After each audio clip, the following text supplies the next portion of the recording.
여러분들 반갑습니다. 부동산 공시법을 담당하는 목희수입니다.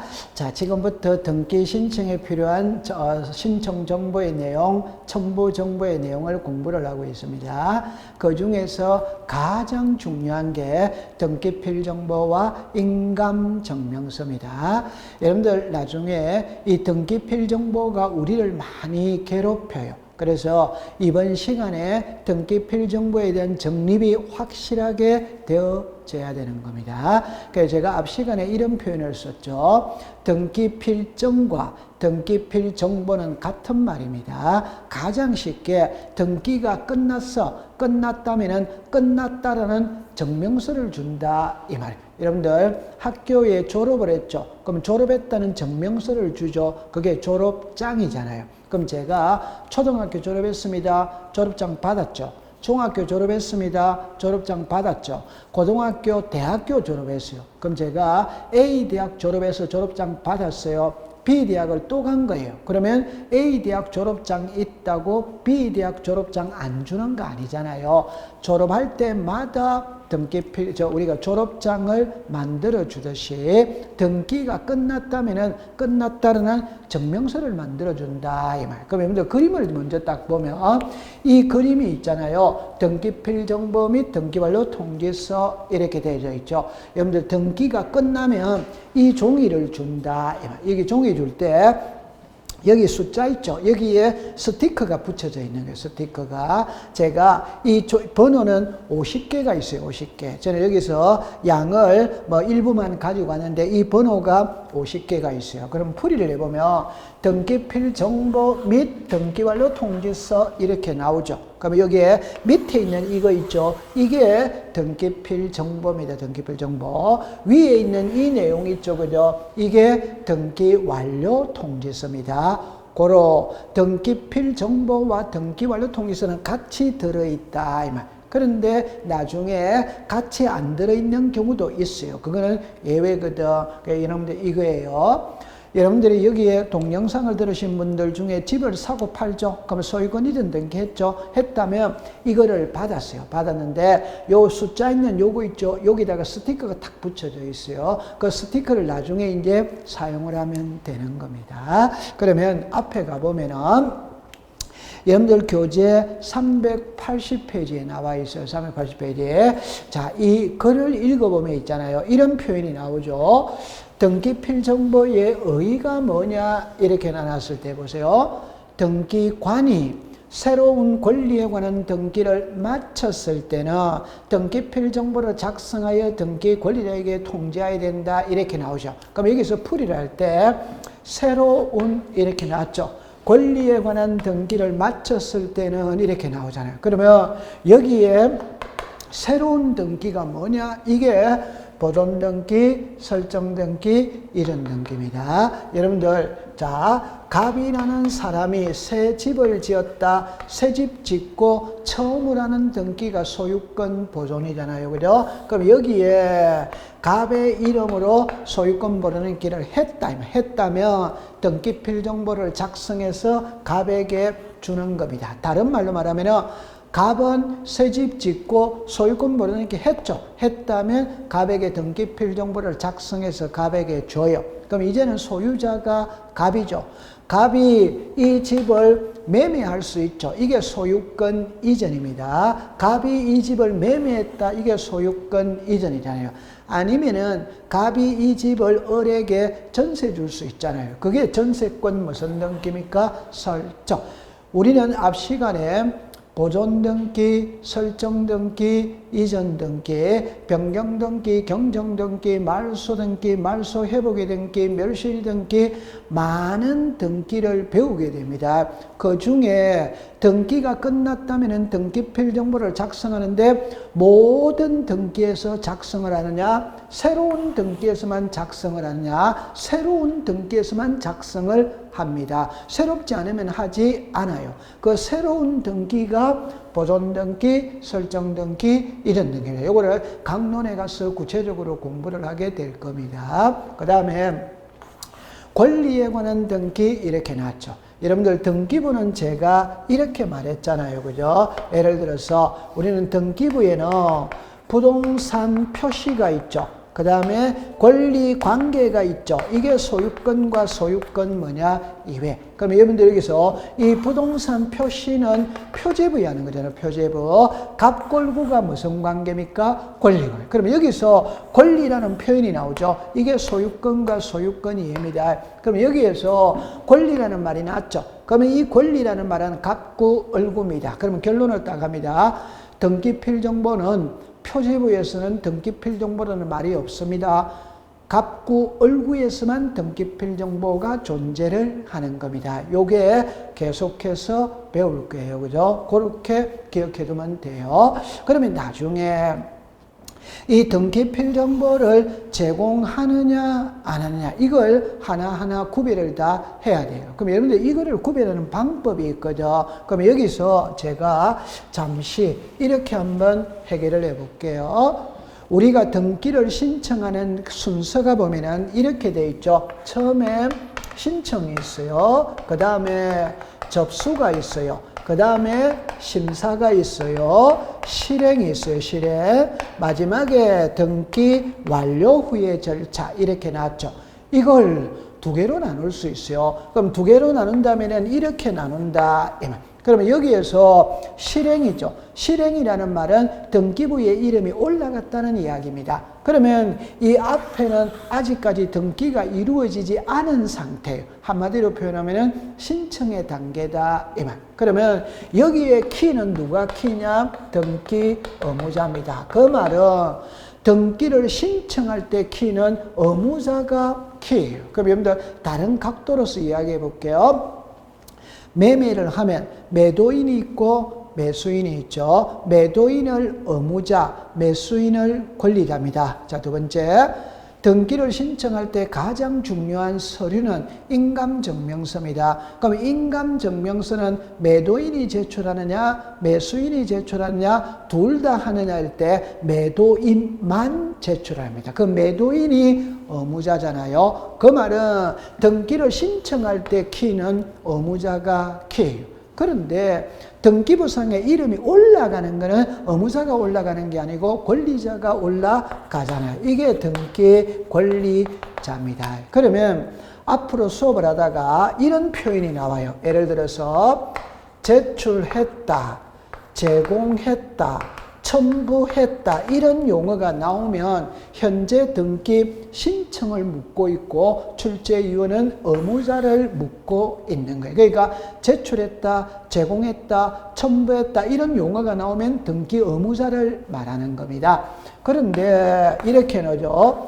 교부했다, 작성했다, 통지했다 이런 용어가 나오면 등기는 끝났다는 겁니다. 끝났다는 것은 등기부상의 이름은 올라갔다. 이미 등기가 이루어진 거예요. 이거는 권리자를 이야기하는 겁니다. 그러면 등기필정보 제공은 누가 하느냐? 제공은 누가 하느냐? 의무자가 이 공동신청하면 의무자와 권리자가 있잖아요. 의무자가 등기필정보를 제공합니다. 그러면 단독 신청에는 의무자가 없잖아요. 다른 표현을 합니다.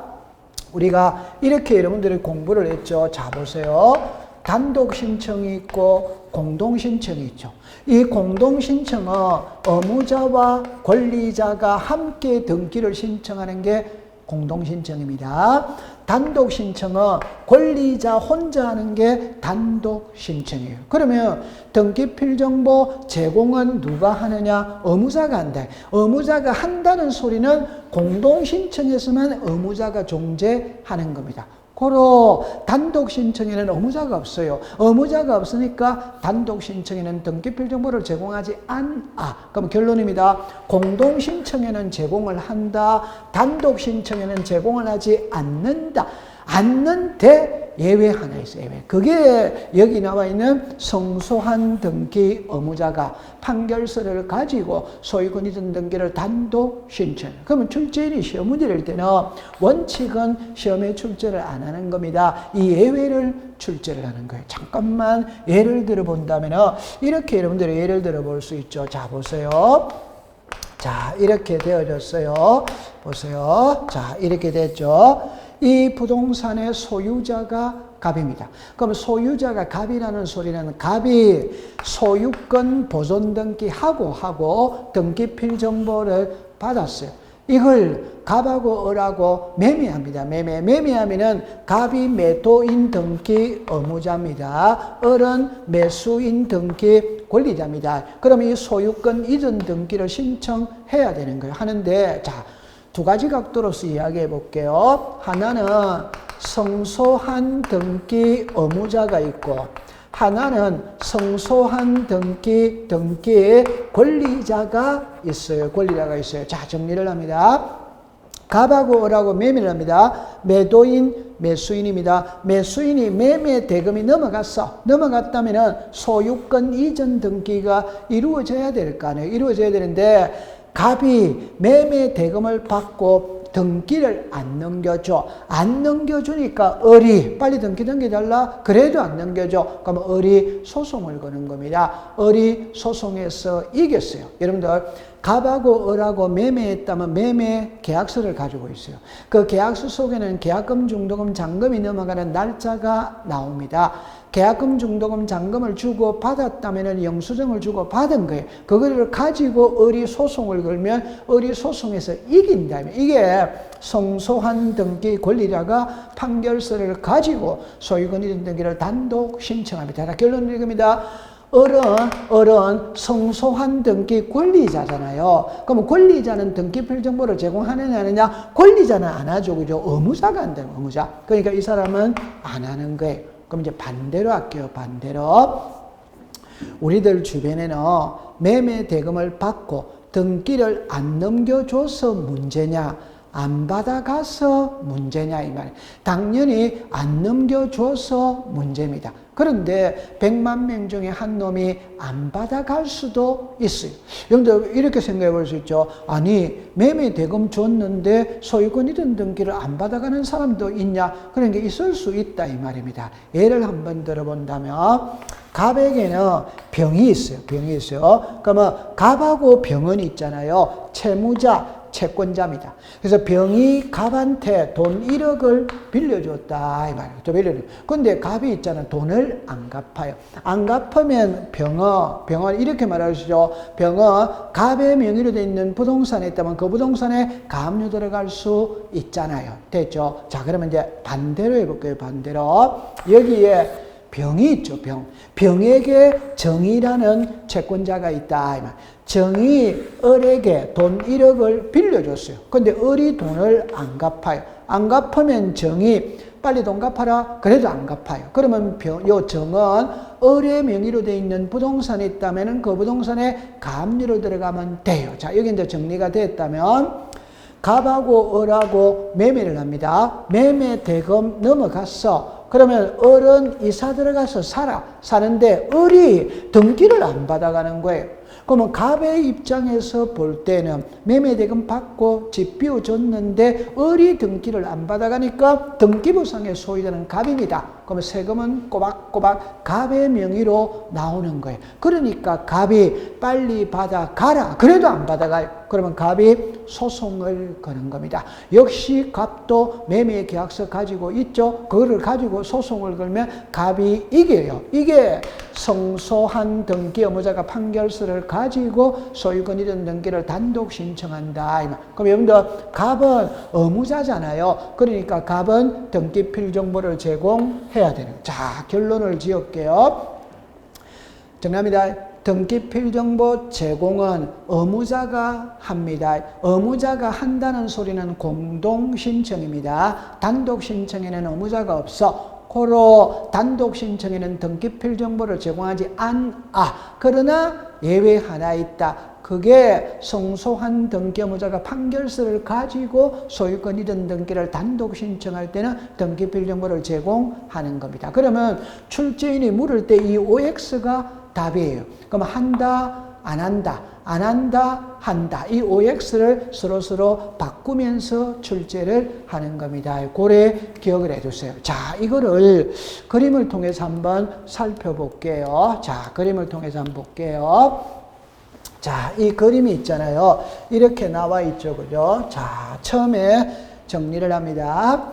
갑이라는 사람이 새 집을 지어서 새 집 짓고 처음으로 하는 등기가 소유권 보존입니다. 그러면 갑의 명의로 소유권 보존 등기를 했다면 갑은 여러분 요 앞에 있는 이 등기 필정보를 받았습니다.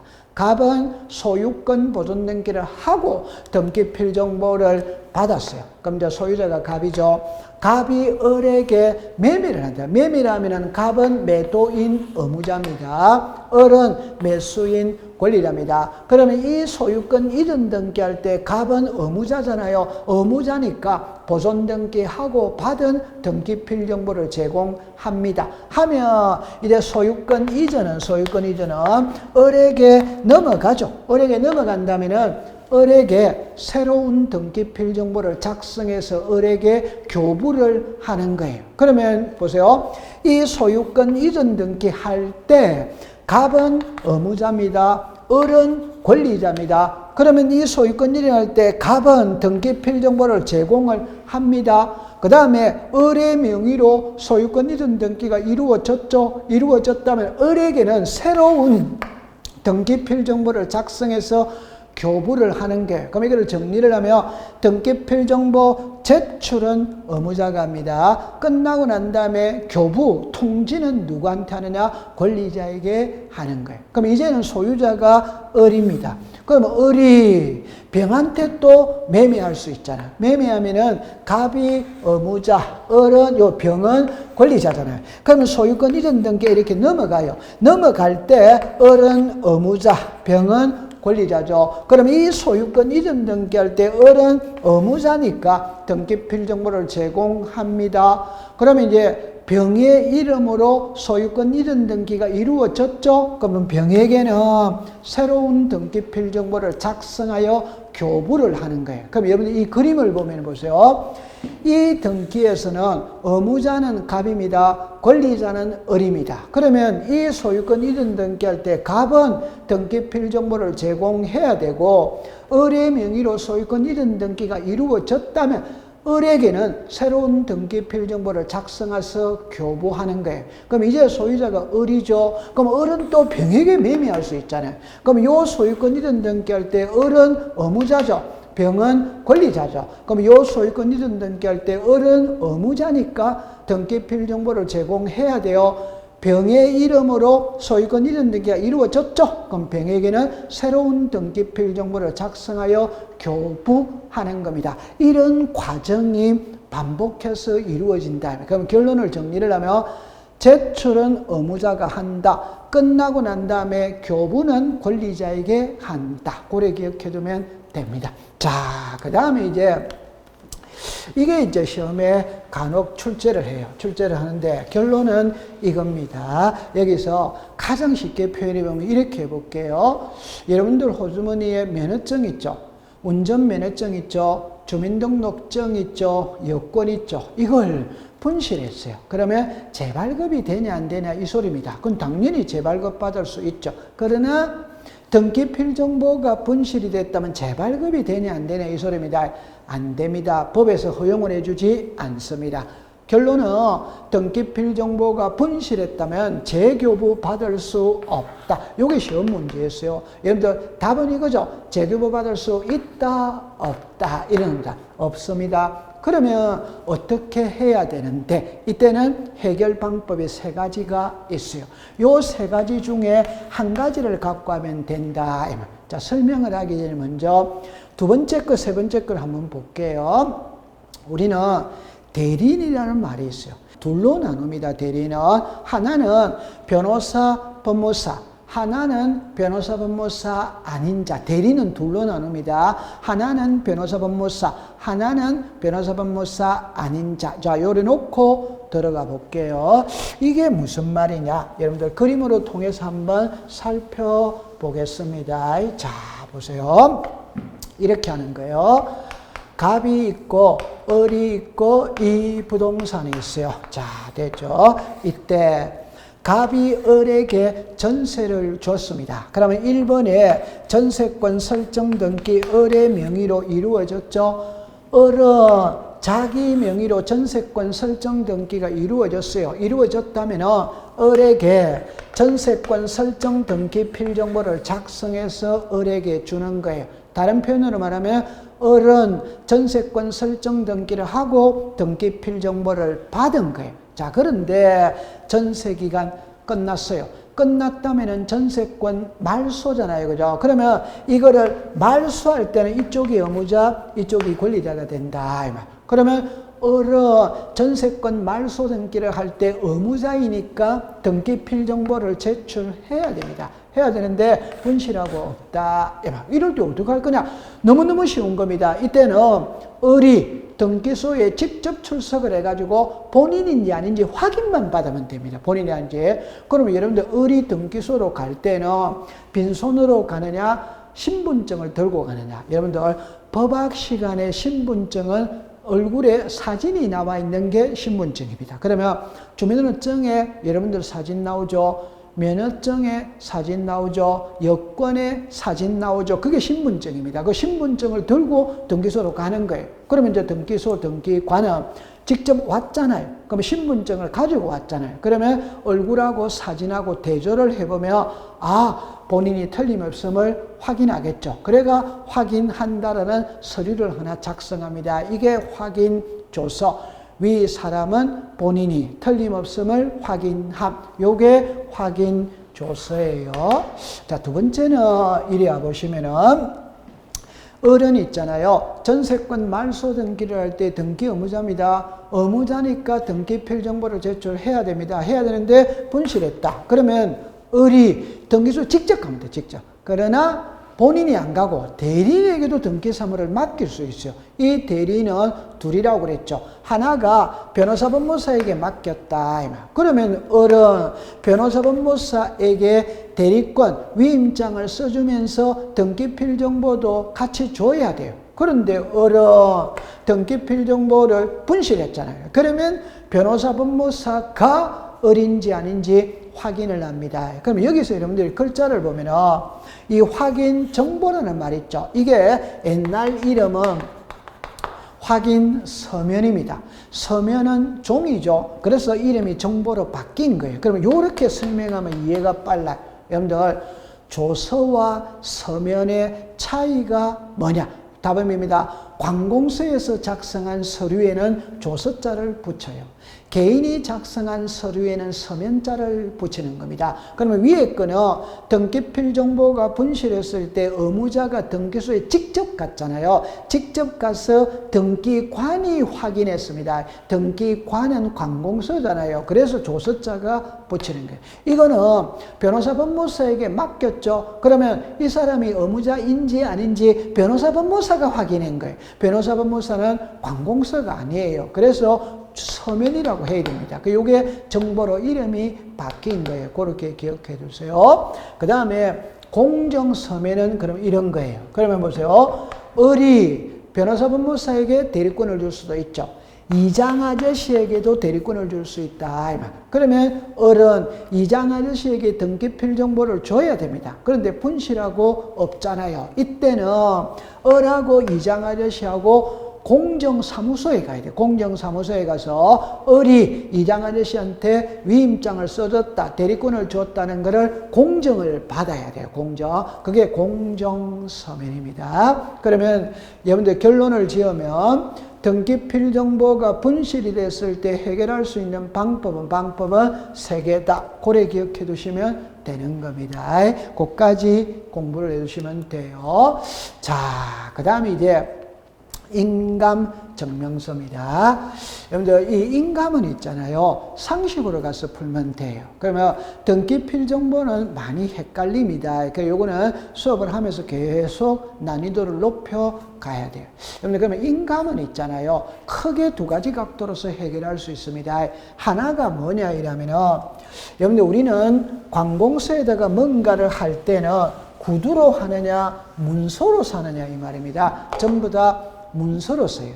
문서로서 한다는 거는 서류를 작성을 한다. 이 말. 그러면 이 서류에는 맨 마지막에 뭐라고 쓰느냐 이러면 2020년 12월 15일 목희수 인 이렇게 되잖아요. 그럼 이 인이라는 게 사인을 하든지 도장을 찍어야 된다 이 말. 그럴 때 우리 등기에서는 도장을 찍습니다. 이 도장이 인감 도장이다 이 말. 그러면 여기에 찍힌 인감 도장이 진짜인지 가짜인지를 확인을 해야 돼요. 그래서 동사무소에 가서 인감 증명서라는 걸 발급받아 가야 돼. 그러면 이게 만약에 서류죠. 그럼 여기에 찍은 인감 도장이 진짜인지 가짜인지 확인하기 위해서 인감 증명서를 발급을 받아 가야 된다. 이게 하나고, 두 번째는 여러분들은 이게 이해가 제일 빨라요.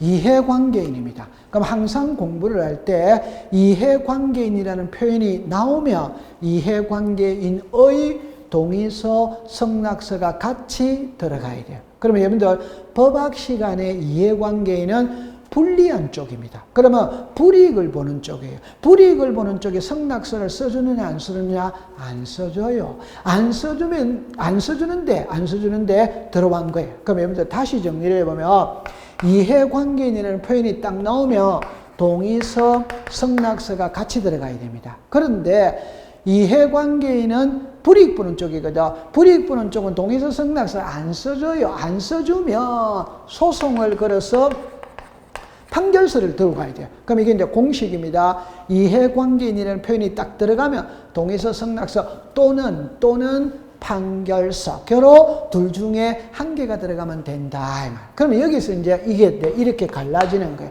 그 말은 이해관계인은 불이익 보는 쪽이라고 그랬죠. 불이익 보는 쪽이 동의서, 성낙서 안 써줍니다. 안 써주는데 100만 명 중에 한 명이 써줄 수도 있잖아요. 제가 예들 때 이런 예를 잘 들죠. 여름철에 피서철에 가면 물가에 수영금지 이렇게 써놨잖아요. 써놨는데 꼭 한 놈이 들어가서 목욕하는 경우 있죠. 그죠? 그 한 놈 때문에 법이 존재를 하는 겁니다. 그 말은 이해관계에는 불이익 보는 쪽이기 때문에 성낙서를 안 써줍니다. 안 써주는데 들어온 거예요. 그럼 등기관의 입장에서 볼 때는 이게 진짜인지 가짜인지를 확인을 해야 되는 거라. 그러니까 동의서, 성낙서 써준 사람의 인감증명서도 같이 가는. 자, 이게 이제 또 공식입니다. 제가 앞 시간에 부동산 일부 딱 들어가면 도면을 첨부한다. 동의서, 성낙서가 들어가면 동의자, 성낙자의 인감도 같이 들어간다. 그 원리를 알고 있으면 돼요. 그러면 여러분들 여기서 이거는 그냥 간단하게 이렇게 이해를 하면 됩니다. 이 인감증명서는 방문 신청에서만 쓰는 말입니다. 전자신청에는 인감이라는 말이 없어요. 여러분들 인감을 제출하는 이유는 본인 여부를 확인하기 위해서 제출하는 게 인감입니다. 그러나 전자신청은 공인인정 제도가 있죠. 그러니까 본인인지 확인이 된 거예요. 그래서 전자신청에는 인감이 없어요. 그 다음에 인감증명서는 누구 것을 제출하느냐? 등기를 신청하러 온 사람 걸 제출하는 거예요. 그러면 본인이 왔다면 본인의 인감을 제출하는 거고, 대표자가 왔다면 대표자의 인감을 제출하는 거고, 여러분들 법인이 등기 신청합니까? 법인의 대표자가 합니까? 대표자. 그러면 대표자의 인감을 가지고 가야 돼요. 비법인이 등기를 신청합니까? 대표자 관리인이 합니까? 대표자 관리인. 여러분들 등기소에서 확인을 해야 되는 거라 이 사람이 비법인의 대표자인지 아닌지를 확인해야 됩니다. 고로 대표자의 인감을 첨부하는 거예요. 미성년자를 대신해서 법정 대리인이 등기를 신청할 수 있죠. 그럼 등기소에 온 사람은 법정 대리인이 온 겁니다. 그럼 등기관이 확인해야 될 건 이 사람이 미성년자의 법정 대리인인지 아닌지를 확인해야 돼요. 따라서 미성년자의 법정 대리인의 인감을 첨부하는 겁니다. 이거는 기본이고. 그러면 이제 시험에 궁극적인 문제는 있잖아요. 그죠? 인감증명서를 제출하느냐, 안 하느냐. 우리 법에는 인감증명서를 제출하는 경우를 8개를 나와요. 근데 여기는 지금 7개가 있죠. 8번은 공부할 필요가 없어요. 그럼 여기도 1번, 2번, 3번하고 4번, 5번, 6번, 7번을 분류를 해놨죠. 분류를.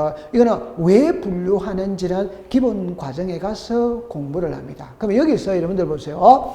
이 밑에 4개 있죠. 이거 안 해도 돼요. 그러니까 여러분들 이거는 내공이 쌓이면 바로 합니다. 그럼 여기서 한번 봐볼까요? 이 글자를 보면은 무슨 서가 나와요? 확인서가 나오잖아요.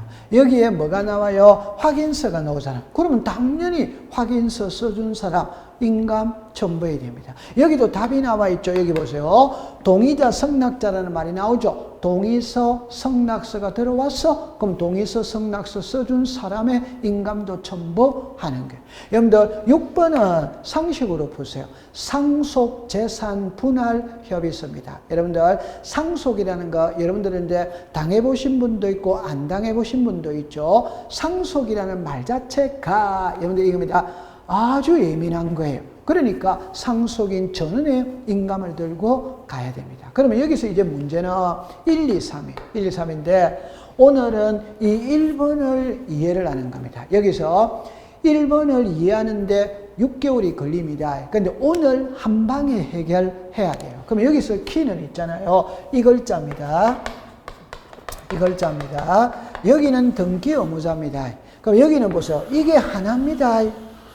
이거 구별 못하면 큰일 나는 겁니다. 그러면 정리를 할 때 인감증명서는 등기 의무자가 제출한다. 이러면 X입니다. 인감증명서는 소유권의 등기 명인이 등기 의무자였을 때 제출한다. 여러분들 소유권의 등기 명인이 이게 우리말로 말하면 소유자입니다. 소유자. 그러니까 정리하면 인감증명서는 여러분들 보세요. 인감증명서는 등기 의무자가 제출한다. 이러면 X입니다. X입니다. 인감증명서는 소유자가 의무자일 때 제출한다. 이러면 O가 되는 거예요. 이 말뜻을 이해해야 됩니다. 그럼 여러분들 잠깐 그림을 한번 본다면은 자 보세요. 이 그림을 보세요. 이거는 쉬운 거예요. 자 보세요. 갑이라는 사람이 새 집을 짓고 소유권 보존 등기했습니다. 그러면 갑의 이름으로 소유권 보존 등기가 됐죠. 그럼 소유자가 갑이잖아요. 그러면 소유자가 갑이잖아요. 갑이죠. 그런데 갑이 을에게 매매를 합니다. 그럼 매매를 하면은 갑은 매도인 의무자잖아요. 그럼 이 소유권 이전 등기할 때 갑은 인감을 제출하느냐 안 하느냐. 자 봅니다. 이 부동산의 소유자가 지금 현재 누굽니까? 갑. 의무자가 누굽니까? 갑. 여기 소유자가 지금 갑이잖아요. 의무자가 갑이잖아요. 그러면 갑은 인감을 첨부합니다. 이걸 문자로 말하면 소유권 이전 등기를 신청할 때 등기 의무자는 인감을 첨부한다. 이래 됐어요. 그럼 이제 소유권 이전 등기가 을에게 넘어갔어요. 그럼 이제는 소유자가 갑이 아니죠. 그죠? 을이 소유자예요. 이제는 을이 소유자입니다.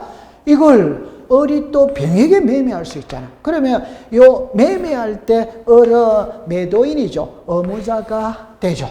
을은 요 병은 권리자가 되잖아요. 그러면 이 소유권 이전 등기할 때 소유자가 누구예요? 을. 의무자가 누구예요? 을. 그러면 을은 인감을 첨부한다. 자, 그런데 정리를 하면 이 자체는 시험 문제 출제를 하지 않습니다. 용어를 알아야 됩니다. 제가 하고 싶은 말은 인감은 소유자가 의무자일 때 인감을 첨부합니다. 소유자가 의무자가 아니면 인감을 첨부하지 않습니다. 그럼 이거는 시험에 출제를 안 해요. 그럼 시험에 출제를 뭐를 하느냐? 자, 이 그림을 볼게요. 자, 이 그림을 봅니다. 여기에서 자 보세요. 이거는 갑구죠. 갑구는 소유권에 관한 사항이잖아요. 이거는 을구죠. 이거는 소유권 이외의 권리에 관한 사항이잖아요. 그죠? 자, 이 부동산의 소유자가 갑입니다. 소유자가 갑이에요. 갑입니다. 갑이 을에게 전세를 준다면 전세. 그럼 전세를 주면은 전세권 설정 등기를 하죠. 그럼 요 그림을 봅시다. 이게 전세권 설정 등기죠. 요 전세권 설정 등기할 때 갑은 의무자잖아요. 그럼 소유자가 누굽니까? 갑. 의무자가 누굽니까? 갑. 그러면 전세권 설정 등기할 때 의무자는 인감을 첨부하는 겁니다. 자, 이제 등기가 됐어요. 자, 여기 소유자가 갑입니다. 전세권자 을입니다. 다시 말하면 갑이 을에게 전세를 줘도 소유자는 변하지 않습니다. 소유자는 여전히 갑입니다. 갑인데 전세권자는 누굽니까? 을. 자, 이거를 이해해야 됩니다. 그럼 을이 보세요. 전세권을 이전할 수 있냐 없냐 이 말입니다. 그러면 전세권을 이전할 때는 이게 이전이 되잖아요. 이전. 그러면 여기서 이의 일 병에게 이전이 되잖아요. 그럼 이쪽이 의무자고 이쪽이 권리자. 그러면 이 전세권 이전 등기할 때 의무자인 을은 인감을 제출하느냐는 이 말입니다. 안 하죠. 왜 안 하느냐? 이 전세권 이전할 때 을은 의무자는 의무자이지만 소유자가 아니잖아요. 소유자는 여전히 갑이 소유자잖아요. 전세권을 이전할 때 의무자는 을이잖아요. 을은 의무자는 맞지만 소유자가 아니기 때문에 인감을 첨부하지 않아요. 이 원리를 잘 깨달아야 돼요. 그래서 요 기회를 기억해 두면 되는 겁니다. 그 다음에 이제 접수 및 심사 이렇게 나왔는데 여러분들이 가지고 있는 교재 381페이지입니다. 자, 이 부분을 여러분들이 정리를 해보면 우리가 아주 중요한 부분으로 지금 들어가고 있어요. 들어갈 때, 자, 풀이를 한번 잠깐만 해볼게요. 여기에서, 자, 보세요. 민원인이 소유권 이전 등기 신청에 필요한 서류를 갖춰가 등기관에게 제출하는 게 신청입니다. 그럼 등기관이 그걸 딱 받아갔어. 이게 접수입니다. 받아가서 신청인이 제출했던 서류를 한 장 한 장 넘깁니다. 넘기면서 기재되어야 될 부분이 기재되었는지, 첨부되어야 될 서류가 첨부됐는지, 도장 찍어야 될 부분이 찍혔는지 확인하는 절차가 심사예요. 이 심사에서 여러분들이 이제 이런 게 나오는 거예요. 그러면 우리나라 심사는 형식적 심사주의죠. 이 말은 신청인이 제출했던 서류만 갖고 심사한다. 이게 형식적 심사입니다. 여러분들 형식적 심사의 반대가 실질적 심사죠. 이 실질적 심사는 서류 플러스 현장 조사, 증거 자료 제출까지 요구하는 게 실질적 심사입니다. 답을 이야기할게요. 우리나라는 이 제도 자체가 없습니다. 우리나라는 전부 다 형식적 심사, 즉 등기를 신청할 때 제출했던 서류만 갖고 심사를 합니다. 그 말은 소유권 이전 등기 신청할 때 서류가 10개다. 그럼 10개만 들어오면 등기를 해주는 거예요. 여기서 이제 뭐가 나오느냐? 그러면 위조된 서류에 의해서도 등기가 이루어질 수 있죠. 그래서 우리나라는 공신력을 부정하는 겁니다. 왜? 우리나라 등기 심사가 형식적 심사주의이기 때문에 그렇습니다. 자, 그 다음에 이 보정은 낱말 뜻만 기억해 두세요. 보는 보충입니다. 정은 정정입니다. 보충하여 정정한다. 이걸 줄여서 보정이라고 불러요. 이게 가장 쉬운 예는 이겁니다. 제가 10시에 소유권 이전 등기를 신청했어요. 그럼 10시에 등기를 신청했다고 해서 등기가 10시에 끝나는 건 아니잖아요. 17시에 끝났다 이 말. 그러면 저는 오전 10시부터 오후 5시까지 등기소에 쪼그리고 앉아 있냐? 아니면 볼일 보러 가느냐? 집에 가느냐? 이 말입니다. 집에 갑니다. 가는데 조금 있으니까 등기소에서 전화가 왔어요. 뭐라고 하느냐? 서류가 10개 들어와야 되는데 1개가 빠졌다. 빨리 발급받아 오라. 도장을 10군데 찍어야 되는데 1군데가 빠졌다. 빨리 도장 가져오라. 가지고 가서 빠진 부분에 도장을 찍는 거 있죠. 이걸 보정이라고 부르는 겁니다. 간단한 겁니다. 자, 그 다음에 취하죠. 이 취하는 그냥 취소하는 겁니다. 여러분들 등기를 신청했죠. 신청하고 난 다음에 완료되기 전까지는 언제든지 취소할 수 있어요. 이게 취하입니다. 자, 그러면 이제 시험 문제는 각하예요. 여러분들 각하라는 말은 등기관이 등기 실행을 거부하는 게 각하입니다. 흔히 말하는 거 안 해주는 거죠. 그럼 이제 만약에 오늘 등기관이 기분이 참 좋다? 그럼 등기해주고, 어제 저녁에 부부싸움했다, 열받아 있다? 그러면 등기 안 해주고, 해주고 안 해주고를 그날의 등기관의 기분에 의해서 좌우된다면 말이 안 됩니다. 그래서 우리나라 법에서 부동산 등기법 제29조에서는 해줘서는 안 되는 사유, 이게 각하 사유입니다. 이걸 명문으로 11개를 딱 명시해 놨어요. 그러면 이 각하 사유 11개 중에 1개라도 해당하면 등기를 안 해줍니다. 해당하지 않으면 등기를 해주는 거예요. 그래서 그 각하 사유를 여러분들이 한번 본다면은, 자, 보세요. 이게 부동산 등기법 제29조의 각하 사유입니다. 이 중에 있잖아요. 여러분들 아셔야 되는 거는 한 개만 알면 됩니다. 그 한 개가 뭐냐? 2번입니다. 나머지는 응용을 하더라도 틀릴 수가 없는 거예요. 그럼 처음 해볼까요? 1번에 관할 위반이죠. 가장 쉽게 표현해 보면은 제가 대구에서 집을 샀다? 그럼 대구 등기소 가서 등기해야지. 서울 등기소 가서 등기한다? 그건 안 되잖아요. 그게 관할 위반. 이건 틀릴 리가 없는 거예요. 그 다음에 3번, 4번, 5번 있죠. 글자를 한번 봐볼까요? 등기를 신청할 때는 권한이 있는 자가 신청해야 됩니다. 권한이 없는 자가 등기 신청하면 당연히 안 되죠. 그럼 예를 들어서 대리인이 등기를 해러 왔다. 이는 권한이 있잖아요.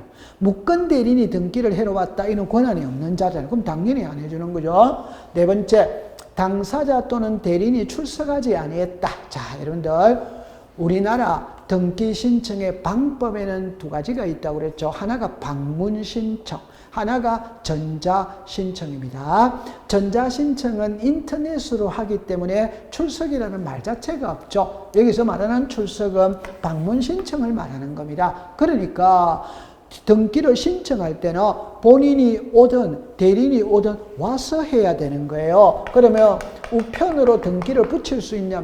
이거는 안 됩니다. 안 되는데, 자, 여기 또 예외가 하나 있어요. 여러분들, 일반인들은 우편으로 등기를 신청할 수 없어요. 그러나 관공서 있죠. 관공서는 우편으로 등기해도 돼요.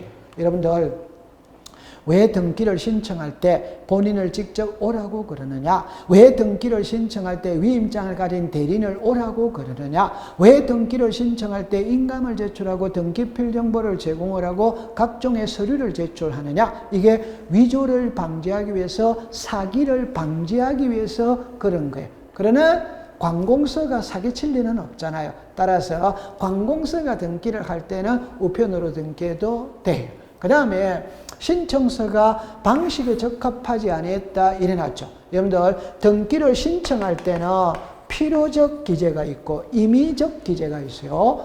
필요적 기재는 반드시 기재해야 됩니다. 안 하면 각하입니다. 임의적 기재는 해도 되고 안 해도 돼. 그러나 하면은 권리를 주장할 수 있다. 이걸 우리가 대항력이라고 이야기를 하죠. 결론은 등기를 신청할 때 신청서에 반드시 기재해야 되는 것은 해야 됩니다. 하지 않으면 등기해주지 않습니다. 그 다음에 여러분들 여기서 6번, 7번, 8번, 9번 있죠. 자, 글자를 볼까요? 신청 정보가 있죠. 등기 기록이 있죠. 자, 여기에 신청 정보가 있죠. 등기 기록이 있죠. 그럼 여기서 신청 정보가 있죠. 여기에 등기 원인 정보가 나오죠. 이 등기 원인 정보의 가장 대표적인 예가 계약서라고 그랬잖아요. 계약서. 매매의 경우에는 계약서, 판결의 경우에는 판결서, 수용의 경우에는 협의서나 재결서, 그런 겁니다. 그 다음에 신청정보 등기 기록이죠. 자, 여러분들 이 글자 그림을 잠깐 한번 본다면은 잠깐만. 자, 그림이 이렇게 한번 해결해 볼게요. 자, 요리를 와보세요. 자, 이렇게 해야 합니다. 제가 이렇게 해볼게요. 여기에 등기 기록입니다. 다른 말로 말하면 등기부입니다. 등기부. 그러면 등기부를 작성을 할 때는 무엇을 보고 작성하느냐 이 말입니다. 그거는 신청서, 이게 신청정보입니다. 정보. 등기부를 작성할 때는 무엇을 보고 작성하느냐? 계약서입니다. 계약서. 이게 등기원인 정보입니다. 정보. 등기부를 작성할 때는 뭘 보고 작성하느냐? 대장입니다. 여러분들 등기부는 표제부, 갑구, 을구가 있죠. 이때 표제부에는 부동산 표시를 공시합니다. 부동산 표시는 등기부를 기준으로 하냐? 대장을 기준으로 하냐? 대장입니다. 그 말은 등기부 표제부를 작성할 때는 대장을 보고 작성을 하는 거예요. 그러면 이 내용 있죠. 이 내용은 일치해야 됩니다. 그러면 이 내용과 이 내용도 일치해야 되는 거예요. 불일치하면 등기해주지 않습니다. 그러면 제가 걱정하는 거는 여기에 나오는 번호 있죠. 이거는 아무런 의미가 없습니다. 이게 6번인지 7번인지 8번인지 그거는 의미 없어요. 그냥 각하사유라는 게 중요한 겁니다. 그럼 만약에 이게 7번이다, 뭐 이게 9번이다, 그런 거는 의미가 없습니다. 그냥 각하사유예요. 그래서 요거는 내공이 쌓이면 저절로 알 수 있어요. 그러면 이제 우리가 1교시 때 뭐를 배웠냐면 포괄 성계인에 의한 등기를 배웠죠.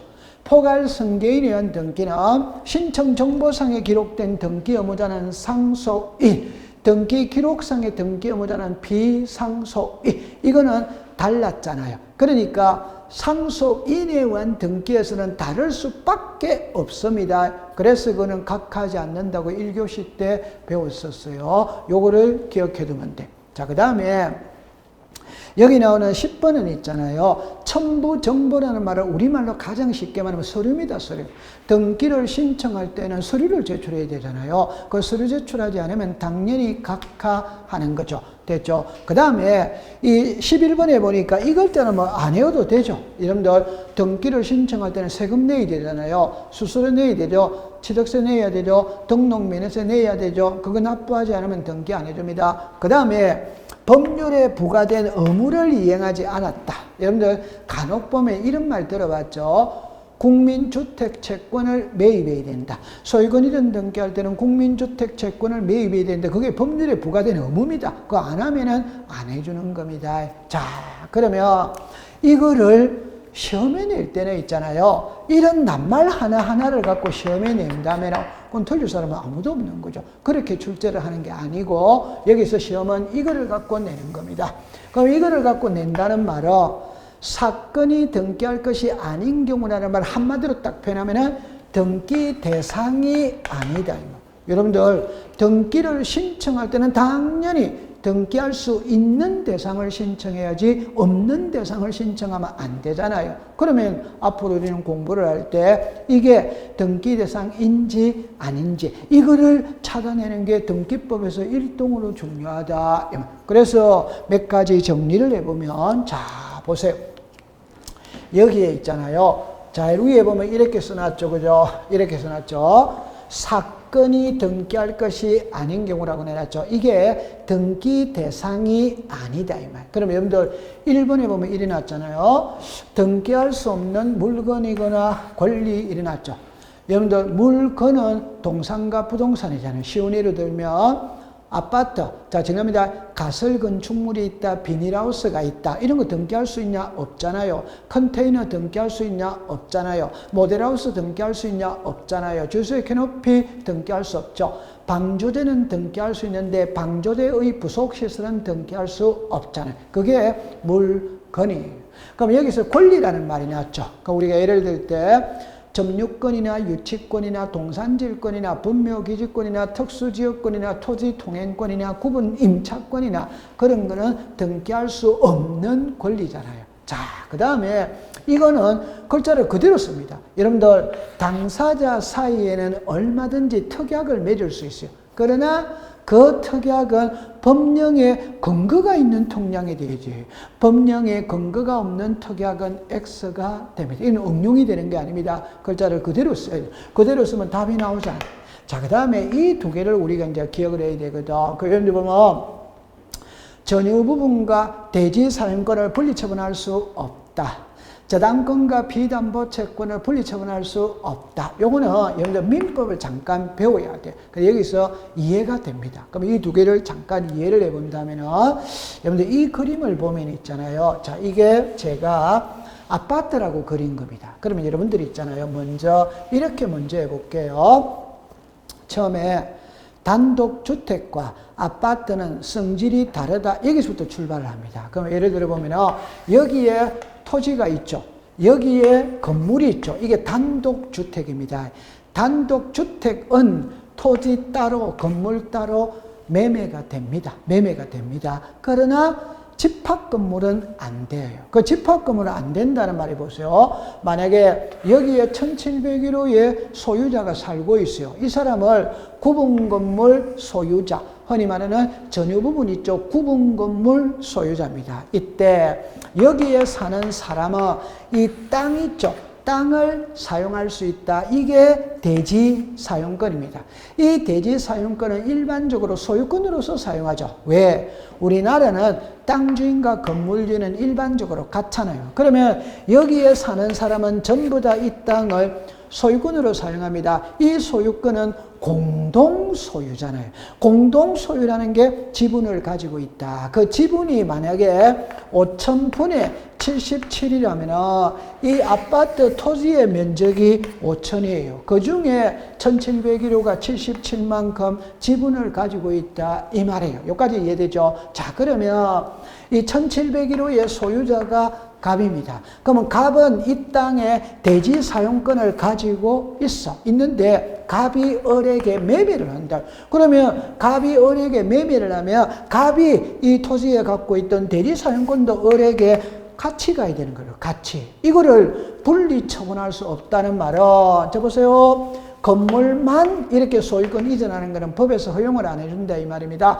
토지만 소유권 이전하는 것은 법에서 허용을 안 해줘요. 이게 가면 이것도 같이 가야 됩니다. 그래서 전유 부분과 대지 사용권은 분리 처분할 수 없다. 요게 요거예요.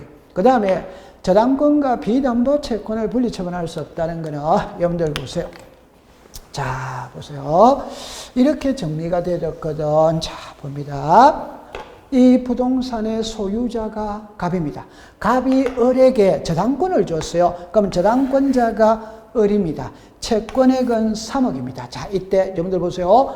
저당권자가 을이죠. 을은 두 개의 권리를 갖고 있습니다. 그 하나는 을은 저당권을 갖고 있어요. 그 다음에 3억을 갖고 있는 겁니다. 이 3억을 법률 용어로 말할 때 비담보 채권이라고 이야기해요. 그래서 우리가 빌린 금액 있죠. 빌려준 금액 있죠. 그걸 비담보 채권이라고 이야기합니다. 그럼 결론은 이 두 개는 분리되는 거 아닙니다. 그 말은 을이 병에게 저당권을 이전합니다. 그럼 을이 병에게 저당권을 이전하며 이 비담보채권 3억도 병에게 같이 가야 되는 거.